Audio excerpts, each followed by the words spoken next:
Les accolades sont un virage difficile pour les patineurs. Certains exercices faciliteront le concept du hip twist, qui est l'action torsion des hanches comme exercice sur 2 pieds à 1 pied dans les virages multiples. Les patineurs devront pratiquer l'action ciseau comme un exercice de progression pour les accolades avant et arrière. Donc, cette action est très importante, avoir un bon concept le concept de genou bas au bas.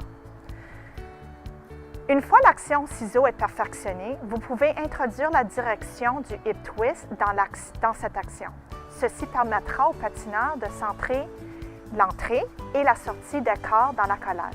Le patineur doit établir une entrée solide de l'accord, que son corps soit aligné dans la direction appropriée, face à l'extérieur du cercle lorsqu'il exécute des accolades avant et face à l'intérieur du cercle lorsqu'il exécute des accolades arrière.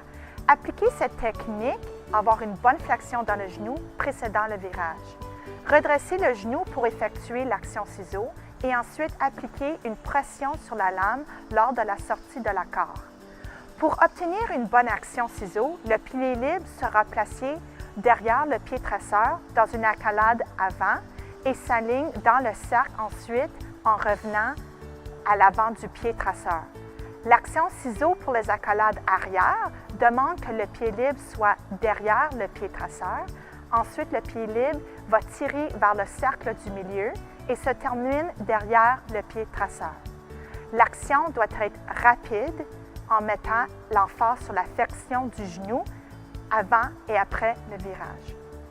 Les accolades sont un virage difficile pour les patineurs. Mais il est important au début dans leur progression d'apprendre une bonne action ciseau. Donc, cette action commence avec une bonne flexion du genou et une accélération en sortant. Donc, ils ont été introduits à cet exercice dans les virages multiples sur Star 1. Les 2 virages de hip twist ensuite à 1 pied. Lorsqu'on est dans l'entrée du virage avant, dans une corps extérieure, la jambe libre, le pied libre va être derrière le pied traceur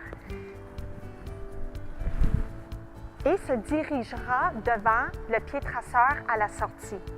Lorsqu'on exécute des virages de reculons sur une corps extérieure, la jambe libre sera placée derrière le pied traceur, se dirige dans le cercle et ensuite va terminer derrière le pied traceur encore une fois. Les épaules vont être tournées dans le cercle dans une accolade arrière et le torseau va être contre les épaules. Donc, il est important, lorsqu'on exécute des accolades, de vraiment prendre le temps avec l'étudiant, travailler l'action de bas au bas, qu'est-ce qu'on appelle l'action ciseau.